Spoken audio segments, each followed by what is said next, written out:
कहते हैं गरीब पैदा होना कोई बुरी बात नहीं है, लेकिन गरीब मर जाना सबसे बुरी बात होती है। इसी विचार में प्रेरित अमित बचपन से पढ़ाई और उन सभी चीज़ों में जी जान से मेहनत करता था जिनकी वजह से वो ज़्यादा पैसे कमा पाए।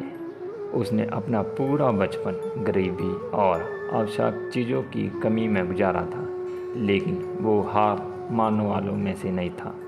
अगर सही दिशा में मेहनत की जाए तो मेहनत रंग जरूर लाती है। अमित भी पढ़ लिख कर इस काबिल बन गया कि उसे किसी अच्छी मल्टी नेशनल कंपनी में नौकरी मिल जाए और उसे एक अच्छी नौकरी मिल जाए। अमित ने एक एक करके अपने सपने पूरे करने का सफ़र शुरू किया। पहले छोटे छोटे सपने पूरे किए, फिर सही उम्र होने की वजह से शादी कर ली। अगले ही साल एक सुंदर बच्ची का बाप बन गया, लेकिन इन सब में उसके सपने पूरे करने का सफ़र रुक गया। उसे इस बात का कोई मलाल नहीं था, लेकिन बचपन से लेकर जवानी तक उसका एक बहुत बड़ा सपना था, एक अच्छी बड़ी कार लेने का। वह हमेशा उसके दिमाग में चलता रहता था। बचपन से लेकर आज तक जब भी वह किसी अच्छे कार को रास्ते में गुजरते हुए देखता था तो पल भर के लिए वहीं पर रुक कर उसे ताकता रहता था। जैसे जैसे दिन बीते जा रहे थे, उसका ये सपना उसे सोने नहीं दे रहा था। उसने इस सपने का पूरा करने के लिए ठानी और थोड़े थोड़े पैसे जमा करने शुरू कर दिए।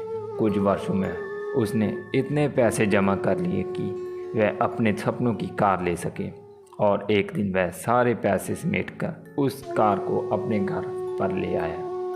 उस कार में बैठकर उसे लगता कि उसने जीवन में कुछ बड़ा हासिल कर लिया है। उसे जीत की संतुष्टि मिलती जो कुछ हासिल करने पर मिलती है। वो जितना प्यार अपने 5 साल के बेटे के साथ करता, उतना ही प्यार अपनी कार से भी करता था।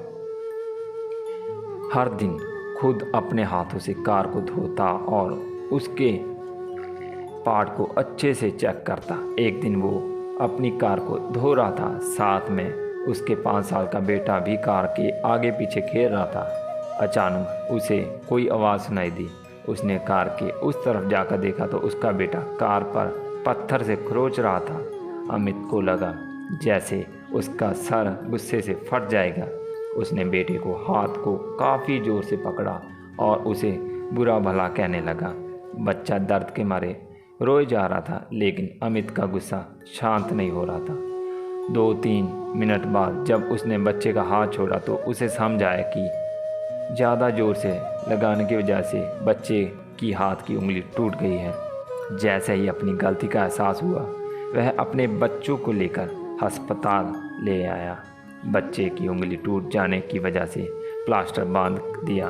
जब अमित अपने बच्चों के मिलने गया तो बच्चे ने पूछा कि पापा मेरी उंगली कब ठीक हो जाएगी। वो उसके सवाल का कोई जवाब नहीं दे सका और बाहर आकर अपने लिए पछताने लगा। उसे एक बार फिर से उतना ही गुस्सा आया जितना अपने बच्चे पर आया था, लेकिन इस बार का गुस्सा अपने आप पर और उस कार पर था जिसकी वजह से उसने अपने मासूम बच्चे की हानि पहुंचाई थी। वो गुस्से से शांत करने के लिए पार्क में पहुंचा जहां पर अपनी कार लगाई हुई थी। वहां जाकर कार पर लात गुस्से बरसाने लगा। इसी बीच उसकी नज़र गाड़ी के पास हिस्से पर पड़ी जहां पर उसके बच्चे ने पत्थर से कुरेद कर कुछ लिखा था। उसने जब ध्यान से पढ़ा तो वहाँ लिखा था आई लव यू पापा। उसे पढ़कर अमित की आरती और दिल दोनों रोने लगे।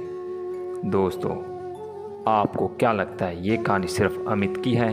क्या आपको नहीं लगता कि ये कहानी हम में से हर एक की है?